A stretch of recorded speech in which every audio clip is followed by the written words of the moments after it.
जैसे क्वेश्चन अभी हम क्या किए, 40 क्वेश्चन सॉल्व किए, मतलब ऐसे ही बहुत दिन बाद ही। और उसी में अपना लॉजिक देख के, मतलब जैसे हुआ तो 6-7 जो है गलती हुआ, बाकी कुछ सही हुआ। तो लॉजिक क्या था, तो बस वही लॉजिक, मतलब एक होता है एग्जैक्ट नॉलेज, एक होता है पेरिफेरल नॉलेज। पेरिफेरल मतलब क्या होता है, सराउंडिंग। 20 से 30 क्वेश्चन ही बनता है एग्जैक्ट नॉलेज से, जो पढ़ा है कहीं ना कहीं मैच करेगा। बाकी मैक्सिमम क्वेश्चन में चाहिए पेरिफेरल नॉलेज, यानी आसपास कभी कुछ पढ़ा होगा, उससे बस इन पे उसको जोड़ना है। उसी से हर बार क्वेश्चन बनता है, बाकी नहीं। तो अगर कोई कह दे कि एग्जैक्ट पढ़ेंगे एग्जैक्ट, वो तो कभी नहीं होगा। मुश्किल से 20 से 30 क्वेश्चन, बाकी सारा पेरिफेरल नॉलेज और उसको लिंक करना। ठीक, तो वही डिपेंड करता है कि आप कितना क्यूरियस पढ़े हैं, उसी पे सारा एग्जाम है। अब जैसे पहला क्वेश्चन है, rapid finance instrument and rapid credit facility are related to provision of lending. ठीक है, तो जाहिर सी बात है, पहला ही दिया है कि लेंडिंग वाला चीज है। अब एग्जैक्ट कौन उतना डिटेल पढ़ेगा, लोग ज्यादा से ज्यादा रिपोर्ट पढ़ता है कि Asian development bank outlook report करता है, आईएमएफ का मान लो कोई एक रिपोर्ट करता है, यूएनईपी है, तो ये सारा मैक्सिमम लोग रिपोर्ट पढ़ता है। अब इतना डिटेल तो कोई पढ़ेगा नहीं। तो यहाँ पे क्वेश्चन फिर क्यों पूछा होगा, तो या तो दो ऑब्जेक्टिव, या तो वो चाहता है कि जाके सब पढ़े डिटेल, या दूसरा ये ऑब्जेक्टिव हो सकता है कि आप थोड़ा सा मतलब गेस कर सकते हैं कि नहीं। तो जाहिर सी बात है, क्रेडिट वाला फैसिलिटी है तो यूएनईपी होगा नहीं ज्यादातर। एक, अब एशियन डेवलपमेंट बैंक बहुत कम सुनते हैं इस तरह का कोई क्रेडिट। अब दो ही बचता है, वर्ल्ड बैंक और आईएमएफ। वर्ल्ड बैंक ज्यादातर जो देखते हैं वो डेवलपमेंट वाला देता है। ठीक, और क्रेडिट और लेंडिंग इस तरह का जो है आईएमएफ देता है। ठीक है, मान लो कोई और लॉजिक भी हो सकता है, लेकिन इस लॉजिक पे इस क्वेश्चन को बना सकते थे। ठीक, दूसरा क्वेश्चन है कि इसको समझिए, एनईआर। अब ये कंसेप्ट बेस है। अच्छा, ये क्वेश्चन को हम रखेंगे पेरिफेरल में। पेरिफेरल मतलब जो थोड़ा बहुत रहे हैं, उस पे बेसिस पे गेस करने के लिए। इस क्वेश्चन को हम पेरिफेरल में नहीं रखेंगे, ये एग्जैक्ट हूबहू पूछा है यहाँ के लिए। अगर कोई भी, इसलिए जो बेसिक बुक है उसको बार बार पढ़ना। शंकर गणेश में इकोनॉमिक्स में दिया ही है कि जो नॉमिनल इफेक्टिव एक्सचेंज रेट है और रियल। अब थोड़ा सा मुश्किल कंसेप्ट है, कई बार इसको आदमी इग्नोर भी कर देता है। ठीक है, तो इसको अभी एग्जैक्ट मेरे दिमाग में भी था नहीं, बहुत दिन पहले पढ़े थे, लेकिन अभी इसको वही, ये कंसेप्चुअल बेस्ड है कि दोनों एक्सचेंज, एक करेंसी एक्सचेंज रेट का वैल्यू है। तो ये पेरिफेरल में हम रखेंगे, ये एग्जैक्ट नॉलेज में रखेंगे। जिसको नहीं पता होगा वो इस क्वेश्चन को मैक्सिमम चांस है कि एलिमिनेट। अच्छा, यहाँ लॉजिक फिर भी क्या लगा सकते हैं। पहला है नॉमिनल इफेक्टिव एक्सचेंज रेट जो है वो, उससे पैसा, मतलब वो दिखाता है कि indicate the appreciation of rupee. Nominal है तो नॉमिनल है तो इन्फ्लेशन, ठीक है, कंसेप्ट बेस्ड होगा तो यहाँ पे यस कह सर। सकते हैं। यस। हाँ, इन्फ्लेशन इंक्लूडेड होता है, और इसमें इन्फ्लेशन हटा के होता है रियल इफेक्टिव एक्सचेंज। लेकिन यहाँ पे ये बोला है कि नॉमिनल में तो ठीक है कि ये इसमें ये दिखाता है जो इंडिके, यानी पैसा बढ़ रहा है। अगर नॉमिनल बढ़ेगा तो पैसा का रेट भी बढ़ेगा, 70 से 80 हो गया मान लो। और रियल में दिखाता है कि आपका ट्रेड बढ़ता है। ठीक है, ट्रेड बढ़ता है ये। तो यहाँ पे कंसेप्चुअल क्लैरिटी जिसको नहीं है वो यहाँ पे वो यहाँ पे मात खा जाएगा, बहुत मुश्किल है कि इसको आप। और तीसरा ऑप्शन है कि इंक्रीज, यदि डोमेस्टिक इन्फ्लेशन बढ़ रहा है तो other an increase trend in domestic inflation relative to inflation in other countries likely to cause a divergence होगा, यानी नॉमिनल और रियल दोनों पे अलग अलग प्रभाव पड़ेगा अगर डोमेस्टिक इन्फ्लेशन बढ़ता है। तो ये कंसेप्चुअल बेस्ड क्वेश्चन है, तो इसको हम डायरेक्ट रखेंगे। यदि पढ़ा है तो ठीक है, नहीं तो फिर ये क्वेश्चन बनाना मुश्किल है। ये आसानी से पेरिफेरल पे बन सकता था। तीसरा क्वेश्चन है कि इसको देखिए, ये सीधा, ये कंसेप्चुअल क्वेश्चन है और आसानी से बनने वाला है। एक लाइन में है, इन्फ्लेशन हर कोई पढ़ता है। इन्फ्लेशन का अर्थ है कि बहुत सारा पैसा कुछ सामान को चेस कर रहा है। तो यदि इन्फ्लेशन ज्यादा है तो आरबीआई कह रहा है कि और ज्यादा खरीद के, गवर्नमेंट सिक्योरिटी खरीद के मार्केट में और पैसा डाल देगा। यानी किसी को भी अगर इन्फ्लेशन पता है तो ये गलत है, ये कंसेप्ट ही उल्टा है। इन्फ्लेशन का अर्थ ये तो यहाँ वन हट जाएगा और यहाँ से सारा ऑप्शन हट जाता है। कंसेप्चुअल बेस्ड है, यहाँ पे कोई पेरिफेरल नॉलेज आपको नहीं चाहिए। 2 और 3 यहाँ पे बनता है। चौथा क्वेश्चन है, फिर यहाँ पे पेरिफेरल वाला कहानी आ गया कि G20 कॉमन फ्रेमवर्क के बारे में बताइए। अब G20 लोग पढ़ता है ज्यादा से ज्यादा, कब समिट होगा क्या है नहीं है। अब यहाँ पे डायरेक्ट पूछा है कि ये जो है ये G20 और पेरिस क्लब मिलके किया है। मुश्किल है ये, मतलब इसको हम नहीं रखेंगे कि ठीक है, पेरिफेरल में भी आसान। इस ये दूसरा बहुत आसान था, तीसरा क्वेश्चन। पहला क्वेश्चन बहुत आसान रखेंगे, दूसरा हम थोड़ा टफ रखेंगे अगर कंसेप्चुअल क्लैरिटी नहीं है तो। चौथा में भी वही कहानी है, G20 कॉमन फ्रेमवर्क के बारे में बताइए। तो और ये सपोर्ट करता है low income country with unsustainable डेब्ट को। तो ये थोड़ा सा हम इसको, मतलब मेरे लॉजिक में भी यहाँ पे हम अगर रखते, नॉर्मली अभी तक क्या होता था कि संस्था जो कहती है वो गलत होता है। तो G20 और पेरिस क्लब अभी तक का यही लॉजिक है पेरिफेरल में, कि आप संस्था पूछा जाता है, संस्था ज्यादातर गलत होता है। उस बेसिस पे इसको हटा सकते हाँ। थे, टू सही कर सकते थे। लेकिन एग्जैक्ट एग्जाम में बहुत मुश्किल होता है, आप रैपिडली बना रहे हैं इतना गेस करें। लेकिन अभी तक का जो एग्जिस्टिंग ट्रेंड है उसमें ऐसे रख सकते हैं कि ज्यादातर इंस्टीट्यूशन गलत होता है। हाँ, और दूसरा ऑप्शन जो है वो तो लो इनकम। में भी तो वो इंस्टीट्यूशन दिया हुआ। हाँ, तो लेकिन वही वाला बात कि एग्जैक्ट नहीं, लेकिन यहाँ पे हम प्रीवियस को ही रखेंगे। नेक्स्ट क्वेश्चन ये भी पेरिफेरल पे, ये कंसेप्चुअल बेस्ड है और आसान सवाल है, पेरिफेरल में भी यहाँ रख सकते हैं। इन्फ्लेशन इंडेक्स बॉन्ड अगर नहीं पढ़े थे, मान लो अगर नहीं पढ़ा, तो यानी चूंकि बॉन्ड का वैल्यू कई बार महंगाई के कारण क्या होता है कि बॉन्ड का जो इतना हमको गेन, हम 10% गेन किए, लेकिन महंगाई ज्यादा है 12% है, तो मेरा गेन लगभग कम हो रहा है। तो इसके लिए हमको क्या ये है कि इन्फ्लेशन इंडेक्स बॉन्ड इसके लिए आएगा। नाम से पढ़ के इसको गेस कर सकते हैं, ठीक। तो गवर्नमेंट क्या कर सकती है, पहला ऑप्शन है can reduce the coupon rate on borrowing. तो मतलब इन्फ्लेशन इंडेक्स बॉन्ड कह रहा है कि इसका एडवांटेज क्या है, अगर इन्फ्लेशन इंडेक्स बॉन्ड हम लेते हैं तो उसका क्या एडवांटेज है। तो इसमें क्या होगा कि जो बोरोइंग रेट है, government can reduce the coupon rate on it's borrowing, हम पहला ऑप्शन नहीं दूसरा ऑप्शन ज्यादा देखेंगे। इन्फ्लेशन इंडेक्स बॉन्ड जो है वो प्रोटेक्शन करता है इन्वेस्टर को अनसर्टेनिटी, बिल्कुल ये मतलब ये देख के ही लगता है तो दूसरा सही है। तीसरा क्या है कि इंटरनेट इंटरेस्ट जो रिसीव होगा वो मतलब जो कैपिटल पे आप इंटरेस्ट रिसीव करोगे और गेन पर वो नहीं टैक्सेबल होगा। तो यहाँ पे लॉजिक मतलब ज्यादातर लगाएंगे कि ठीक है, इंटरेस्ट रेट मान लो बढ़ गया तो उसके लिए बॉन्ड दिया, तो यहाँ पे नहीं, लेकिन कह रहा है कि पैसा भी गेन करेंगे तब भी नहीं। तो हम इसलिए इसको तीन को हटाएंगे, वन और टू को मैंने लिया था। अब ये नहीं कि मतलब एग्जैक्ट यही लॉजिक सब लगाए, हम ऐसे ही लॉजिक अभी लगाए कि इंटरेस्ट रेट पे कम से कम सरकार छूट देगी, लेकिन कैपिटल गेन पे तो टैक्स लेगी। इस बेसिस पे वन और टू को रखेंगे। नेक्स्ट क्वेश्चन है ई कॉमर्स, ये पुराना है, 2-3 साल से मुद्दा चल रहा है कि ई कॉमर्स अपना सामान बेचता है, उसी के कंटेक्स्ट में क्वेश्चन था कि ई कॉमर्स को लेके क्या क्वेश्चन है कि they can sell their own goods in addition to offering their platform as, यही तो पूरा इशू है कि ई कॉमर्स को कहा जा रहा है कि आप जो है अपना सामान नहीं बेचेंगे। तो इसी से यहाँ से ये गलत हो जाता है। और degree to which they can own big seller on their platform is limited, हाँ ये सही है। तो ये चूंकि पुराना थोड़ा सा करंट अफेयर्स का न्यूज है, हम लोग भी जब पढ़ रहे थे तब से ये न्यूज चल रहा है, तो उसके बेसिस पे हाँ, ये बन ये सकता एक और ट्रेंड है कि जैसे टू स्टेट वाला में अगर एक और स्टेटमेंट रॉन्ग रहता ना तो दूसरा सही होता। है। नहीं, ये बड़ा मुश्किल है उस तरह का उतना डिटेल देखना। ठीक है, ठीक है, लॉजिक लगा सकते हो, लेकिन जैसे लॉजिक का भी लिमिट है, आप कितना लगाएंगे। हाँ, ये क्वेश्चन थोड़ा सा मतलब बिल्कुल कंसेप्चुअल बेस्ड है, ठीक है, यहाँ पे कंसेप्चुअल अगर क्लैरिटी नहीं तो बहुत मुश्किल हो जाएगा। Real sector of the economy, यानी एक तरीके से रियल, तो ये अभी हम ये मेरा भी गलत था, हम जो बनाए थे, ठीक।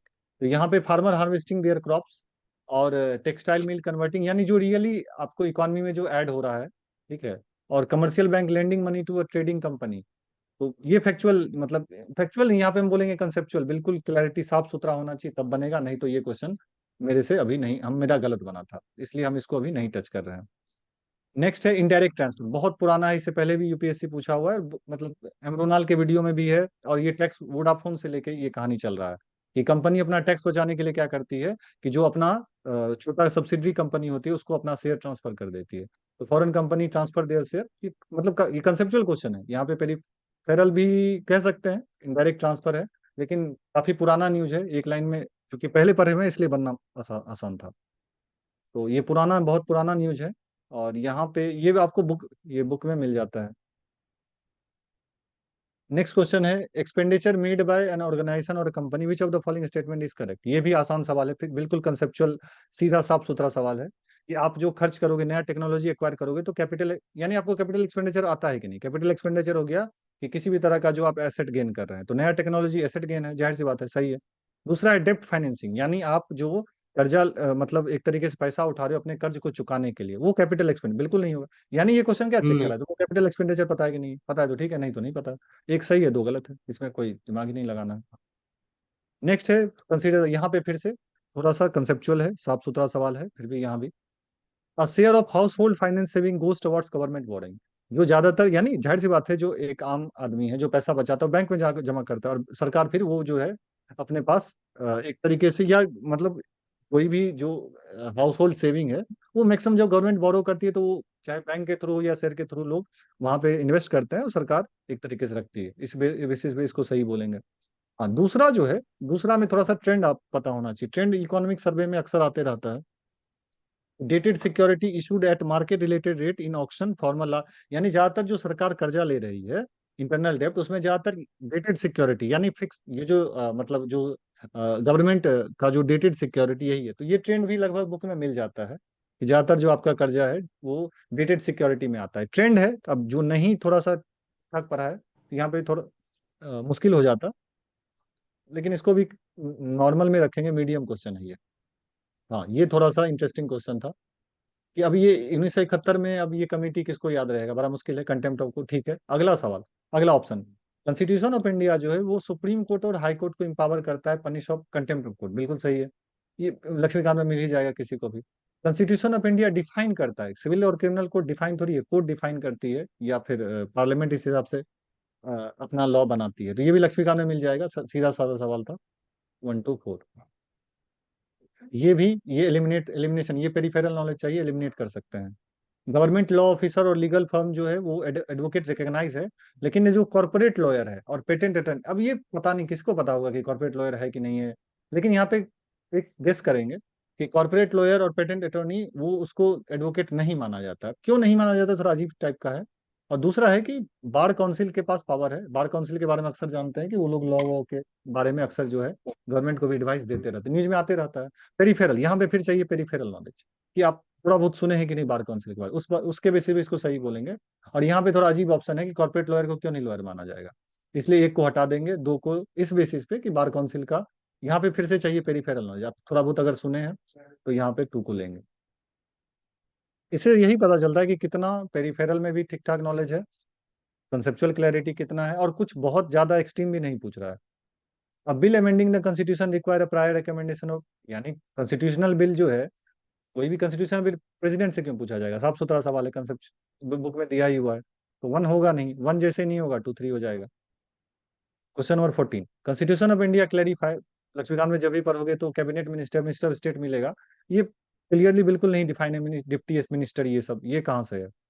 तो यहाँ पे हम पढ़ते हैं 3 टाइप का मिनिस्टर है, तो ऐसा 4 तो है ही नहीं, ऐसे भी नहीं है, तो यहाँ भी चाहिए। अगर नहीं भी पढ़े हैं तो लगभग थोड़ा बहुत पेरिफेरल में काम आ जाता है, तो एक ऐसे ही गलत है।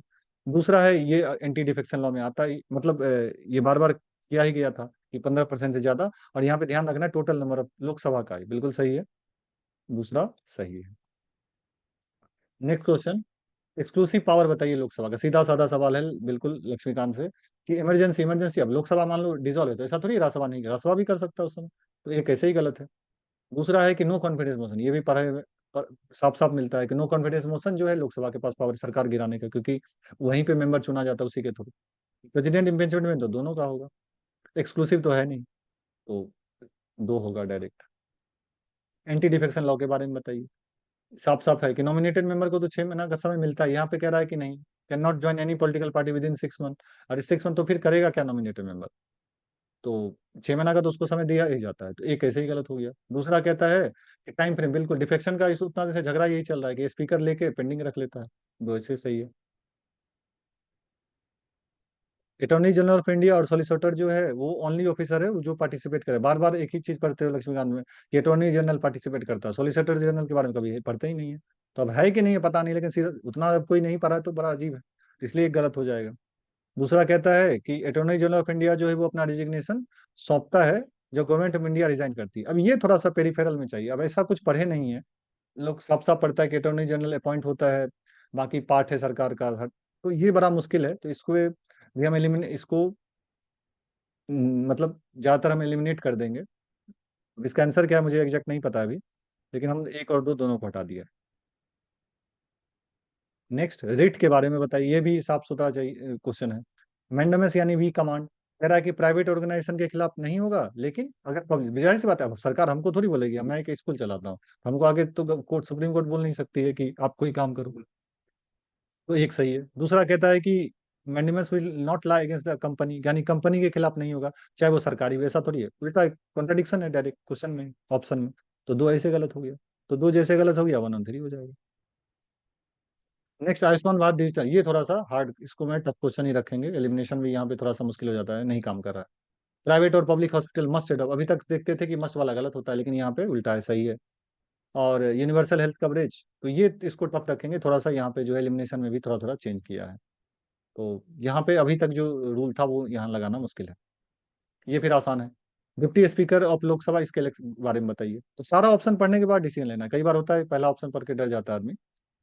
As per the rules of procedure and conduct of business in Lok Sabha the election of ड्यूटी of speaker shall be held, यानी स्पीकर डिसाइड करेगा। अब मुश्किल है एग्जैक्ट, उतना डिटेल में लोग पढ़ता नहीं है कि जाके कि स्पीकर डिसाइड कर रहा है कि नहीं कर रहा है। ठीक है, न्यूज में था, लेकिन चलो एक को नहीं पता हमको।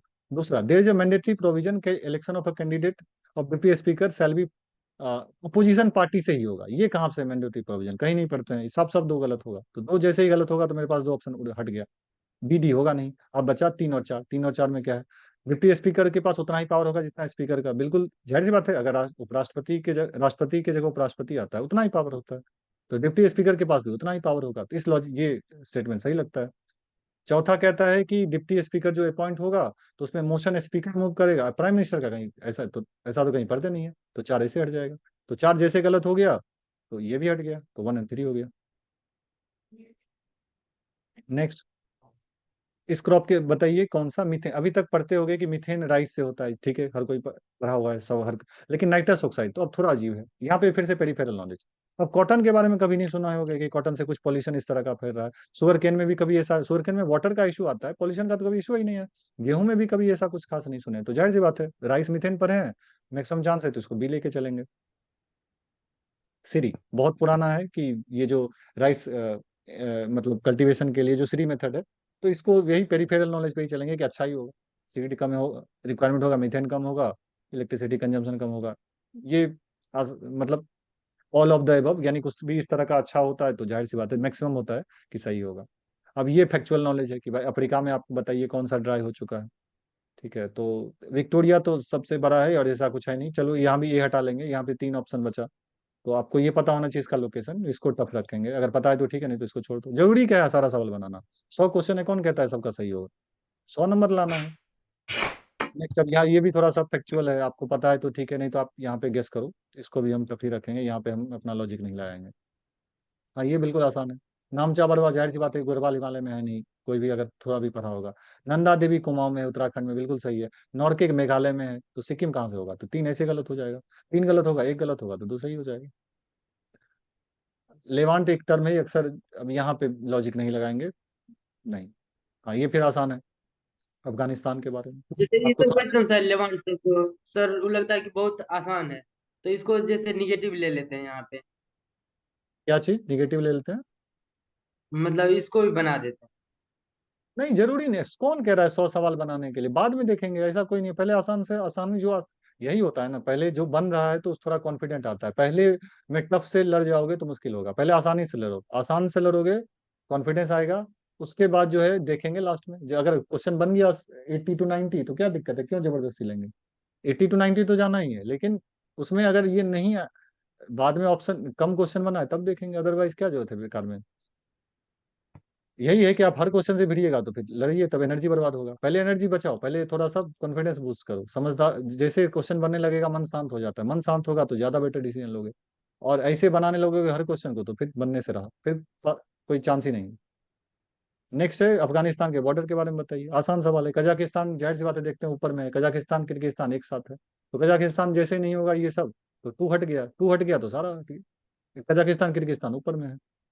ये थोड़ा सा मैप हल्का भी पता होगा, ये पेरिफेरल नॉलेज चाहिए, हल्का भी पता होगा तो क्लियर होगा, और अजरबैजान तो होगा नहीं, तो रसिया, तो यहाँ से ऐसे ही हट जाएगा, तो एक भी ये पता है हट तो गया तो सारा थ्री बीएससी फोर आंसर है। फाइव हो जाएगा, बहुत हड़बड़ाना नहीं है, बस आराम से। अब यहाँ पे फिर से एलिमिनेशन में थोड़ा सा उल्टा घुमाया है अभी तक जो तो इसलिए इससे पता चला एलिमिनेशन अभी भी दिया है, लेकिन कुछ कुछ क्वेश्चन में थोड़ा सा चेंज किया है, जैसे यहाँ monazite source of rare earth metal, ठीक है, पेरिफेरल जानते हैं इस तरह का न्यूज, मोनोफाइज में मोनोजाइट में थोरियम होता है, ठीक है, ये भी पता होता है। अब यहाँ पे तीन चार में थोड़ा सा घुमा दिया है कि यहाँ पे है कि नेचुरली इंटायर कोस्टल लैंड में, अब अभी तक क्या लगता था कि इंटायर मिले तो गलत हो सकता है, लेकिन इंटायर है, एब्सोल्यूट नहीं है, यानी, और ओनली अभी तक ओनली जो है वो तो गवर्नमेंट ऑफ इंडिया जो गवर्नमेंट बॉडी है ओनली कैन प्रोसेस और एक्सपोर्ट मोनोजाइट, तो यहाँ पे नॉर्मली हम लोग चार को गलत अभी तक ले लेते थे, ठीक है, कि चार जो है ओनली लगा के, लेकिन अभी भी जो है गवर्नमेंट के पास ही पावर है।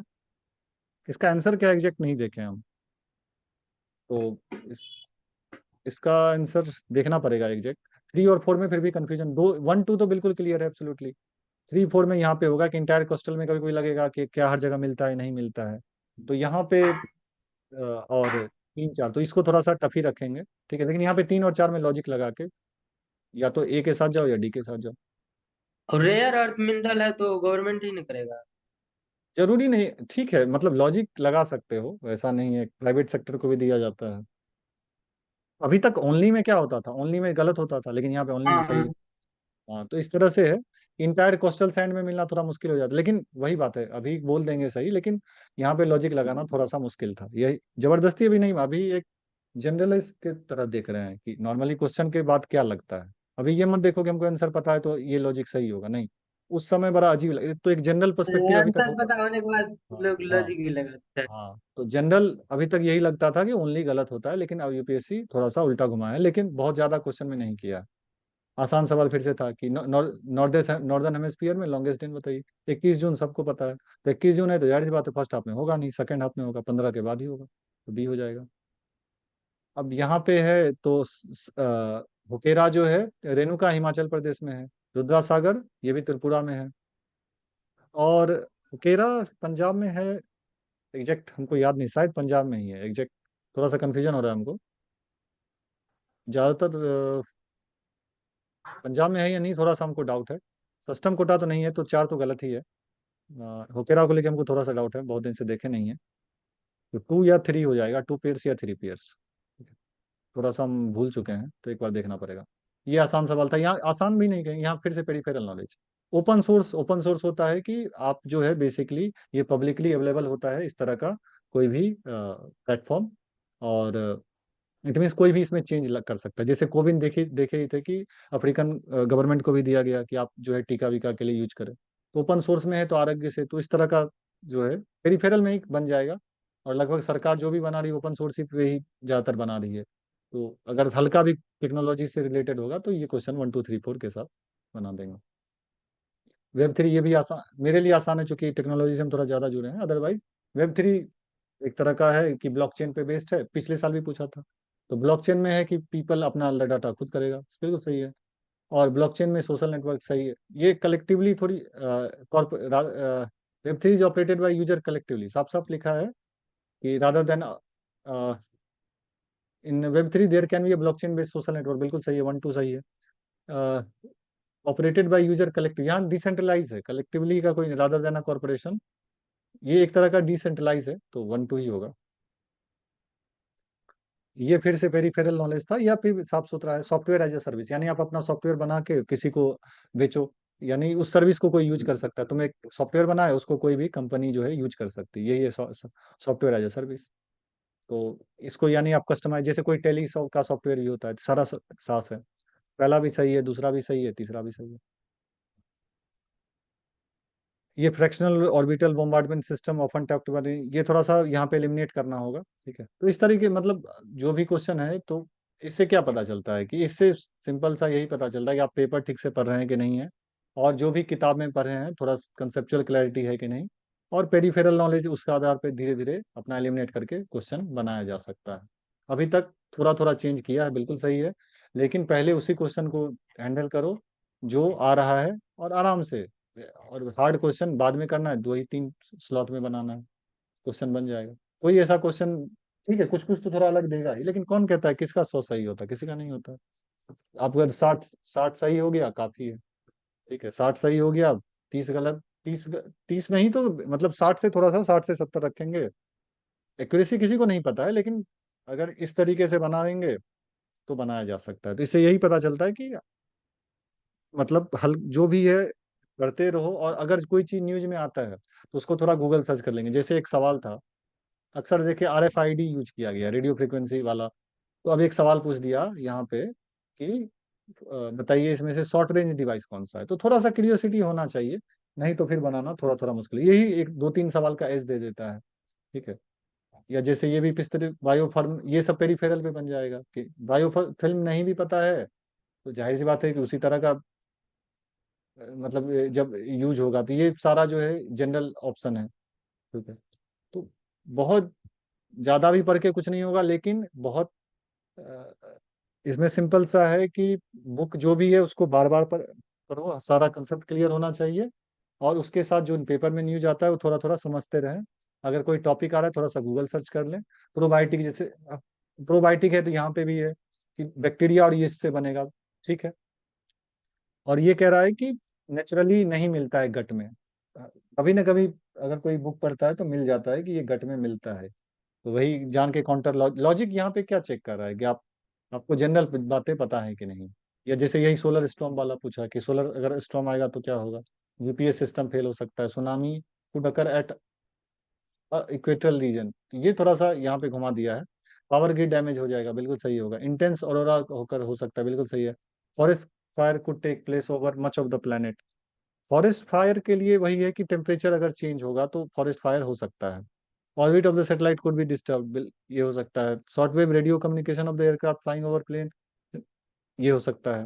अब ये थोड़ा सा यहाँ पे क्या था, जैसे बस एक ही ऑप्शन है कि थोड़ा सा अजीब है कि tsunami could occur at equatorial region. तो अगर इसमें ऑल ऑफ द अबव है। ये थोड़ा सा मुश्किल है, मतलब इस तरीके से। अब खैर यूपीएससी जब आंसर की निकालेगा तभी, अभी तक जो आंसर की निकाला भी है तो कह नहीं सकते हो कि क्या होगा। ठीक है, अभी तक क्योंकि जो कोचिंग वाला देता है जरूरी नहीं है यूपीएससी वही दे। ठीक है, तो वो अपना लॉजिक ठीक है, लेकिन ये थोड़ा सा अजीब है, सुनामी को डॉकर एट इक्वेटोरियल रीजन। ठीक है, तो शायद इसका क्या लॉजिक होगा, मतलब कोई डिटेल में इतना कोई नहीं पढ़ेगा ना किसी को समझ में आएगा। ठीक है, तो इसी तरह से यानी इससे यही पता चलता है आपको, हो सकता है सारा दे दे, हो सकता है नहीं दे।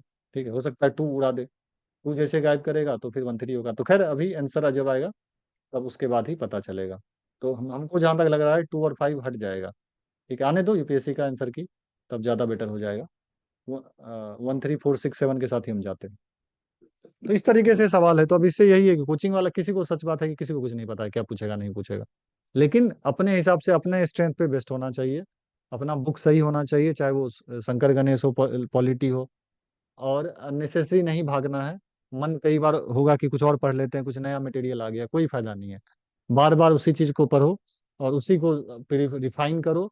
जो करंट अफेयर्स में भी कुछ सर्च करने लायक मिलता है, रहो एक एक बुकलेट के साथ रहो। और सी सेट को इग्नोर मत करो। बस यही है, हमको नहीं लगता है कि और बहुत ज्यादा रॉकेट साइंस है इतना। अगर लेकिन लोग इतना भी नहीं करता है। इतना नहीं करोगे तो फिर नहीं होगा, इतना करोगे तो हो जाएगा। है समझ में? कोई क्वेश्चन है? Yes sir. बोलो। हम्म, जैसे करंट के लिए तो 12 दूना 2400 मतलब पेज पढ़े या 53 ये क्या होता है या 2400 पेज, ये सब दिमाग मत लगाओ। ये 2400 पेज, ये लंबा चौड़ा कैलकुलेशन मत करो। साफ सुथरा है कि कोई एक बुकलेट है मंथली वाला, उसको शांति से पढ़ लो, बस हो गया। इंसर्ट हो रहा था। किसी का पढ़ो, कोई किसी को नहीं पढ़ेगा, या तो एक चुन लो जो अच्छा लगता है। इनसाइट्स अच्छा लगता है इनसाइट पढ़ो, विजन अच्छा लगता है तो विजन पढ़ो। किसी को नहीं पता, हमको भी नहीं पता है क्या फंसेगा नहीं फंसेगा, लेकिन एक ही पढ़ो। और उसी में से अगर जो जैसे कुछ अगला सर्च कर, साल पढ़े थे इंसर्ट वाला तो 3 4 को तो क्वेश्चन आया था। फिर उसमें हम क्वेश्चन क्या ये, किए थे कि फिर से ही दिमाग बेवकूफी है कि क्वेश्चन आएगा, एक भी नहीं आएगा तो क्या होगा, लेकिन उसमें कंसेप्ट वो तो एक आएगा ना। पेरिफेरियल नॉलेज में काम करेगा। न्यूज आएगा, न्यूज से रिलेटेड सर्च कर लो। बेकार में ये 2400 पेज, ये लंबा चौड़ा ये सब कैलकुलेशन मत किया करो। ठीक, बहुत लंबा चौड़ा दिमाग लगाने लगते हो, वही ये जो जैसे भी लॉजिक बोलने लगा, एक सही एक गलत। इतना भी लॉजिक मत लगाओ कि कंफ्यूज हो जाओ, और इतना भी कम लॉजिक भी ना, लॉजिक रहे ही ना तो भी बेकार है। लॉजिक यानी वही मध्य पा, नॉलेज भी होना चाहिए, लॉजिक भी होना चाहिए, सबसे अच्छा वही है। एक्सट्रीम में जाने का कोई हम्म फायदा नहीं है। और कोई सवाल? हम्म, हम बाकी तो सीसेट बता ही दिए। और उसके सी बाद सेट जैसे साफ सुथरा पढ़ते करो। रहो। सी सेट में बेकार, उसमें सीधा सीधी बनना चाहिए। ठीक, बिल्कुल बेकार नहीं, पिछले साल का जो भी है कंसेप्ट क्लियर होना चाहिए। ला पास्ट ईयर पीवी क्वेश्चन ही सबसे अच्छा सोर्स है। उसको बार बार बना के हर एक क्वेश्चन, चाहे वो पैसेज में क्यों गलती हो रहा है, या फिर मैथ में क्यों गलती हो रहा है, या रीजनिंग में क्या पूछ रहा है। ठीक, और इधर उधर बेकार कोई बुक पढ़ाने लगे अचानक आर एस अग्रवाल निकाल लिए, बेकार है। हाँ, लेकिन वही जो 20 क्वेश्चन है, जो 20 क्वेश्चन का पैटर्न है, उसमें हम क्या गलत कर देते हैं, मेरा पढ़ने का तरीका क्या है। और मन में एजम्पशन नहीं पालना है, साफ सुथरा रियलिस्टिक असेसमेंट करके उसको ठीक कर दे जाओ। जो भी प्रॉब्लम है उसको ठीक करो, अननेसेसरी बहुत ज्यादा कूदोगे कोई फायदा नहीं है। सर विजन का लेक्चर है उसी सेट वाला तो देख लें वो। नहीं, फिर इसे बेवकूफी वाला, फिर से ये सब क्या है, लेक्चर वेक्चर क्यों देखना है। चुपचाप पिछले साल का इतना दिमाग नहीं लगा सकते हो, पिछले साल का जो पेपर है उसको एनालाइज करो। बैठ के फिर से दिमाग लगाने लगो कि उसका लेक्चर देख लेंगे, उतना टाइम क्यों दोगे। साफ सुथरा क्वेश्चन मैथ का 10 टॉपिक है, 10 15 टॉपिक है, उसको साफ सुथरा समझो और उसको बनाओ। उसके बाद जो है जो पैसेज है, पैसेज में ज्यादातर जो है बस पैसेज पढ़ने का तरीका देखो हम कैसे पढ़ते हैं, क्या बेस्ट तरीका हो सकता है पढ़ने का। पैसेज सही होना चाहिए मेरा। उसके बाद रीजनिंग का टॉपिक देख लो, जो क्वेश्चन एग्जाम में पूछा है उसी तरह का सवाल 5 10 बनाया करो, और उसमें देखो कि हम कैसे बनाते हैं। उसी तरह का 5 सवाल और सर्च कर लिया करो गूगल से, उसको सॉल्व किया करो, बस हो गया।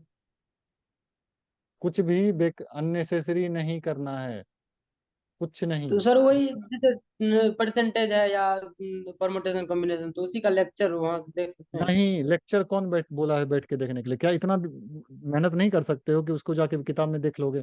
उसका जो सवाल पूछा है ना, उस सवाल के बेसिस पे सवाल का क्या कंसेप्ट है, उसको जाके बस देख लो। लेक्चर बैठ के मत देखो, ना उतना टाइम है ना उतना जरूरी है। यही, ये जिसको जितना महत्व उतना ही, जितना वैल्यू उतना महत्व दो, लेकिन समझ के लो।